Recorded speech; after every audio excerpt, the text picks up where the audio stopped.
Assalamualaikum warahmatullahi wabarakatuh. Selamat pagi anak cerdas, unggul, dan berkarakter. Berjumpa kembali dengan Ibu Deviana dalam pembelajaran Bahasa Indonesia. Kali ini kita akan belajar materi Bahasa Indonesia Kurikulum Merdeka kelas 11 semester 2. Karya ilmiah hasil penelitian, penyingkap kebenaran yang tersembunyi. Sebuah tanaman bisa tumbuh subur dan produktif karena adanya pupuk yang berkualitas. Hewan ternak bisa sehat dan tumbuh pesat karena adanya pakan yang bernutrisi tinggi. Industri menghasilkan berbagai produk yang manfaatnya besar bagi manusia sehingga banyak diminati. Itu semua bukan karena faktor kebetulan. Pupuk tanaman, pakan ternak, dan produk industri tersebut dibuat berdasarkan hasil penelitian yang panjang oleh banyak orang, termasuk diantaranya kelak akan kalian lakukan. Pernahkah kalian membaca karya ilmiah yang isinya membuktikan bahwa suatu bahan atau produk efektif untuk membasmi jamur, sementara bahan atau produk lain terbukti efektif meningkatkan pertumbuhan daun, meningkatkan produksi tanaman, dan sebagainya? Kalian mungkin juga pernah membaca karya ilmiah yang menjelaskan bahwa tanaman tertentu terbukti efektif menurunkan kadar gula darah, atau daun tertentu dapat menurunkan kolesterol, atau buah tertentu terbukti efektif mengusir nyamuk, dan sebagainya. Mungkin juga kalian mendapati karya ilmiah yang membuktikan bahwa plastik bisa dibuat bahan bakar yang kualitasnya setara dengan bensin.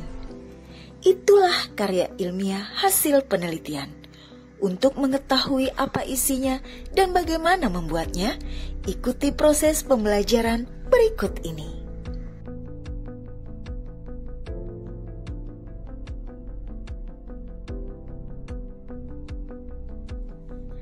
Karya ilmiah hasil penelitian merupakan dokumen tertulis yang berisi tentang hasil penelitian yang telah dilakukan.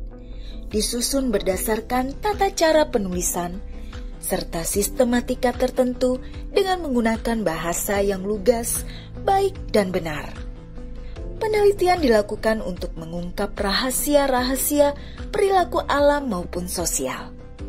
Melalui penelitianlah, ilmu pengetahuan dan teknologi di berbagai bidang berkembang untuk meraih kemajuan atau penyempurnaan. Oleh karena itu, penelitian perlu menjadi budaya bagi negara yang ingin maju. Bagi mahasiswa, baik S1, S2, maupun S3, pada umumnya penelitian menjadi syarat kelulusan. Calon sarjana strata 1 atau S1 membuat laporan hasil penelitian yang disebut skripsi. Calon sarjana strata 2 atau S2 magister harus menyusun tesis, dan calon sarjana strata 3 atau S3 doktor harus menyusun disertasi.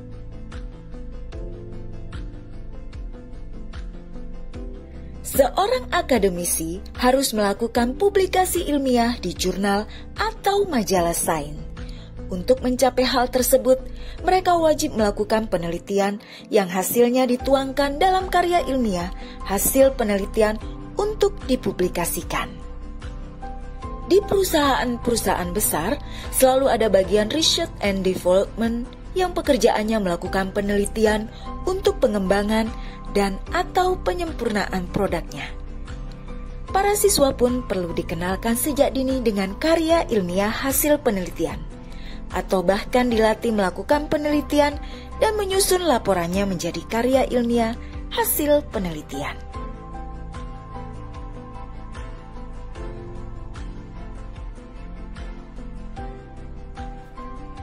Bagian-bagian dalam sistematika karya ilmiah hasil penelitian yang lengkap adalah sebagai berikut.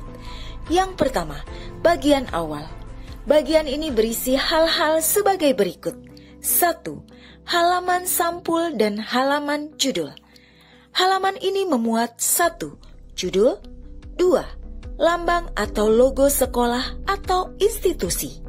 3. Nama dan nomor induk siswa atau mahasiswa. Dan 4. Nama sekolah atau institusi dan tahun. 2. Halaman pengesahan. Halaman ini berisi pernyataan yang mengemukakan bahwa karya tulis tersebut telah diuji oleh tim penguji yang terdiri pembimbing dan penguji lain sehingga memenuhi syarat untuk tujuan suatu memperoleh gelar tertentu. Halaman ini ditandatangani juga oleh pimpinan lembaga atau institusi. 3. Halaman pernyataan. Halaman ini berisi pernyataan yang mengemukakan bahwa karya tulis tersebut adalah karya orisinal, bukan hasil plagiat atau belum pernah diajukan untuk memperoleh gelar di tempat lain atau belum pernah diterbitkan oleh pihak lain. 4. Halaman moto. Halaman ini berisi semboyan hidup penulis, kata mutiara, kutipan kitab suci, kutipan ucapan tokoh terkenal yang mencerminkan sikap hidup penulis. 5. Halaman persembahan. Halaman ini berisi pernyataan yang mengemukakan bahwa karya tulis tersebut dipersembahkan kepada orang-orang yang memiliki hubungan batin sangat dekat. Misalnya kedua orang tua, istri, anak, dan sebagainya. 6. Kata pengantar. Halaman ini memuat ucapan syukur, maksud penulisan karya ilmiah, penyampaian rasa terima kasih kepada pihak-pihak yang telah berjasa, harapan, kritik dan saran, harapan manfaat, diikuti tanggal penyelesaian dan penyusunan. 7. Daftar isi. Daftar isi ini memuat isi keseluruhan karya ilmiah beserta nomor halaman, mulai dari halaman judul sampai dengan lampiran. Nomor halaman bagian awal menggunakan angka Romawi kecil. Sedangkan nomor halaman mulai bagian isi atau pendahuluan sampai akhir menggunakan angka Arab. 8. Daftar tabel dan gambar, jika ada. Daftar tabel dan daftar gambar berisi nomor halaman, tempat tabel, dan gambar tersebut disajikan. Tiap-tiap jenis dikelompokkan dan diberi nomor urut tersendiri. 9. Abstrak. Halaman ini berisi 1-3 paragraf sebagai ikhtisar karya ilmiah yang mencakup objek penelitian, latar belakang, tujuan, metode, sampai hasil atau kesimpulan.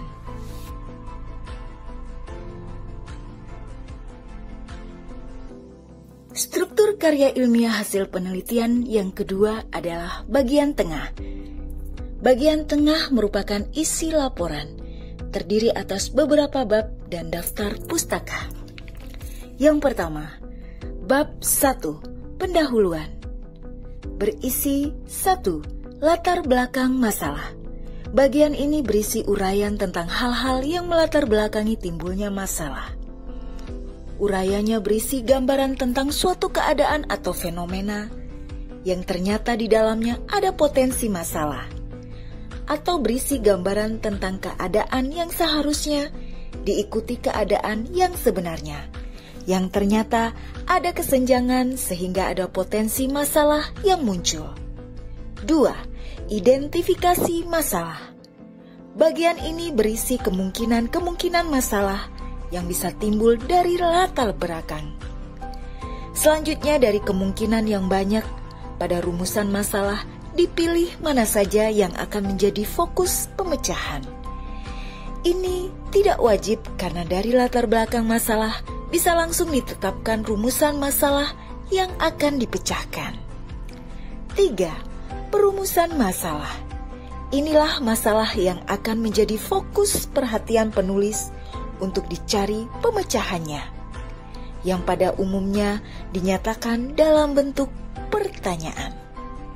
4. Pembatasan masalah. Bagian ini berfungsi untuk membatasi permasalahan yang dibahas dalam karya tulis ilmiah agar tidak melebar ke hal lain. Masalah perlu dibatasi agar jenis atau sifat hubungan antar variabel yang timbul dalam perumusan masalah dan subjek penelitiannya semakin kecil ruang lingkupnya. Menurut Tanjung 2005. Bagian ini tidak wajib jika diperkirakan dengan rumusan masalah sudah cukup batasannya karena tidak ada istilah atau frasa yang menimbulkan banyak tafsir. 5. Tujuan penelitian. Bagian ini menjelaskan secara spesifik hal-hal yang ingin dicapai melalui penelitian. 6. Manfaat penelitian. Bagian ini menjelaskan apa saja manfaat penelitian bagi penulis, masyarakat, dunia usaha atau industri, atau bahkan bagi pemerintah. Bab 2. Tinjauan pustaka atau kerangka teori. Bab ini membahas 3 hal penting, yaitu 1. Kajian teori. Kajian teori berisi uraian tentang hakikat objek yang diteliti, seperti klasifikasi atau kategori, definisi, karakteristik, hasil penelitian yang pernah ada, dan sebagainya. 2. Kerangka berpikir. Dari berbagai teori yang dikemukakan, dirumuskan suatu kerangka berpikir menuju hipotesis atau simpulan sementara atas masalah. 3. Hipotesis, jika ada. Hipotesis adalah jawaban sementara terhadap masalah penelitian berdasarkan teori-teori yang dikemukakan yang kebenarannya akan diuji secara empiris melalui penelitian. Bab 3. Metode penelitian. Metode penelitian diartikan sebagai prosedur penelitian, mulai dari persiapan, penentuan sumber data, perolehan data, sampai pengolahan atau analisis data. Setiap jenis penelitian mempunyai metode masing-masing. Metode-metode penelitian yang dimaksud antara lain sebagai berikut. 1. Metode deskriptif, yaitu metode penelitian yang bertujuan hanya menggambarkan fakta-fakta secara apa adanya, tanpa adanya perlakuan apapun. Data yang dimaksud dapat bersifat kuantitatif atau kualitatif. 2. Metode eksperimen, yaitu metode penelitian yang bertujuan untuk memperoleh gambaran atau suatu gejala setelah mendapatkan perlakuan. 3. Metode penelitian kelas, yakni metode penelitian dengan tujuan untuk memperbaiki persoalan-persoalan yang terjadi pada kelas tertentu. Misalnya tentang motivasi belajar dan prestasi belajar siswa dalam kompetensi dasar tertentu. Isi bab metode penelitian bervariasi, tergantung sifat atau jenis penelitiannya.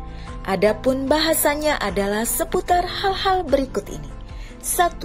Subjek dan objek.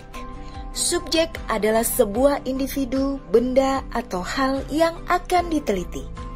Objek merupakan aspek dari subjek yang akan menjadi fokus penelitian. Jika subjek penelitian tidak bisa seluruhnya, maka ditentukan sampel yang diperkirakan dapat mewakili populasinya.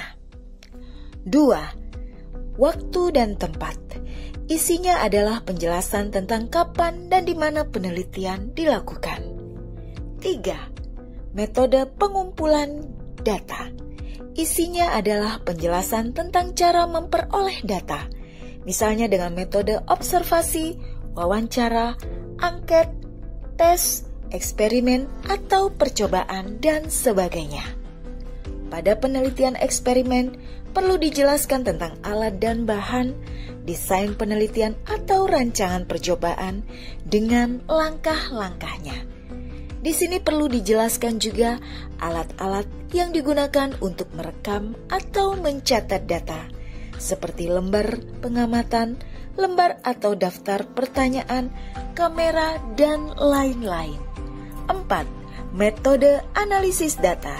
Ini berisi penjelasan tentang cara, rumus atau metode statistik yang digunakan untuk mengolah data hasil penelitian agar bisa memberi makna. Misalnya dengan hitung rata-rata, presentase, uji kolerasi, uji T, dan sebagainya. Bab 4. Hasil penelitian dan pembahasan. Terdiri dari 1. Hasil penelitian.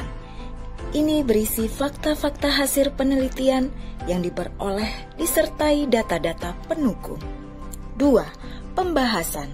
Ini berisi pemberian makna terhadap fakta-fakta hasil penelitian dikaitkan dengan permasalahan yang ada. Jadi, pada pembahasan ini dikemukakan pemikiran-pemikiran kreatif tentang hasil penelitian itu. Bab 5. Kesimpulan dan saran. Terdiri dari 1. Kesimpulan. Kesimpulan berisi jawaban atas rumusan masalah yang diperoleh melalui penelitian. 2. Saran atau rekomendasi. Saran berisi masukan tentang apa yang harus atau sebaiknya dilakukan oleh pihak-pihak terkait atau stakeholder sehubungan dengan simpulan hasil penelitian. 6. Daftar pustaka. Bagian ini berisi daftar semua pustaka yang dijadikan acuan, pegangan, atau landasan dalam penelitian. Daftar pustaka disusun secara alfabetis menurut nama pengarang tanpa nomor urut. Daftar pustaka memuat informasi tentang nama pengarang, tahun terbit, judul buku, tempat penerbitan, dan nama penerbit. Struktur karya ilmiah bagian yang ketiga adalah bagian akhir. Bagian ini berisi yang pertama, glosarium, yaitu daftar istilah khusus dan penjelasan tentang arti atau maknanya. 2. Lampiran, yaitu dokumen atau bahan yang digunakan untuk menunjang penyusunan karya ilmiah, seperti surat menyurat, angket, daftar pertanyaan, transkrip rekaman, dan sebagainya.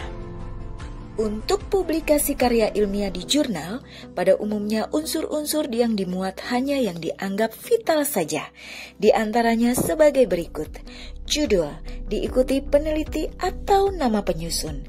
2. Abstrak. 3. Kata kunci untuk pencarian di internet. 4. Pendahuluan yang sekaligus berisi tinjauan pustaka.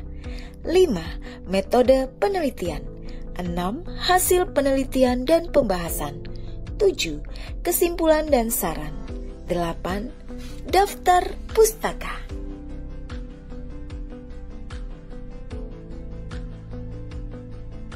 Ciri-ciri kebahasaan karya ilmiah termasuk karya hasil penelitian antara lain dikemukakan oleh Seherli dan kawan-kawan 2017 sebagai berikut. Yang pertama, kalimat-kalimatnya bersifat impersonal, artinya tidak menonjolkan diri penulis dengan kata ganti aku, saya, kami, dan sejenisnya, tetapi menggunakan kata ganti penulis atau peneliti atau dibuat struktur pasif. Penggunaan kalimat-kalimat pasif lebih diutamakan agar kalimat-kalimat tidak bersifat personal. 2. Reproduktif. Artinya bahwa maksud yang ditulis oleh penulisnya diterima dengan makna yang sama oleh pembaca. 3. Bersifat denotatif. Artinya penulis dalam karya ilmiah harus menggunakan istilah atau kata yang hanya memiliki satu makna. 4. Sering didapati kalimat-kalimat definisi untuk menyamakan persepsi. Kalimat ini ditandai dengan penggunaan verba relasional, yaitu adalah, ialah, merupakan. Selain itu dapat ditambahkan ciri-ciri kebahasaan karya ilmiah berikut ini. Dalam pemberian atau perincian, diusahakan menggunakan kaidah paralelisme atau kesejajaran. 6. Kalimat-kalimat yang digunakan kalimat efektif, yang indikasinya antara lain jelas atau lengkap konstruksi subjek predikatnya. 2. Tidak pleonastis atau berlebihan. 8. Ragam bahasa yang digunakan adalah ragam baku, baik dalam ejaan maupun kalimatnya. 9. Terdapat penggunaan istilah-istilah teknis atau keilmuan sesuai dengan bidang atau ilmu dan topiknya. 10. Tidak ambigu. Artinya tidak bermakna ganda karena penulisnya kurang menguasai materi atau kurang mampu menyusun kalimat dengan subjek dan predikat yang jelas. 11. Tidak emotif. Artinya tidak melibatkan aspek perasaan penulis.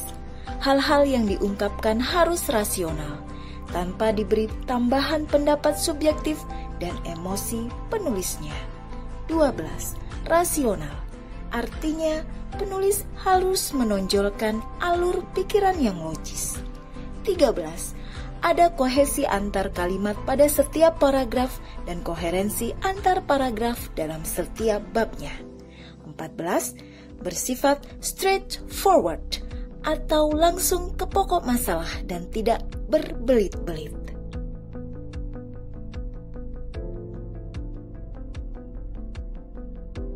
Karya ilmiah hasil penelitian yang sudah dibuat perlu dipresentasikan di depan audiens atau forum diskusi supaya diperoleh kritik, saran, atau masukan.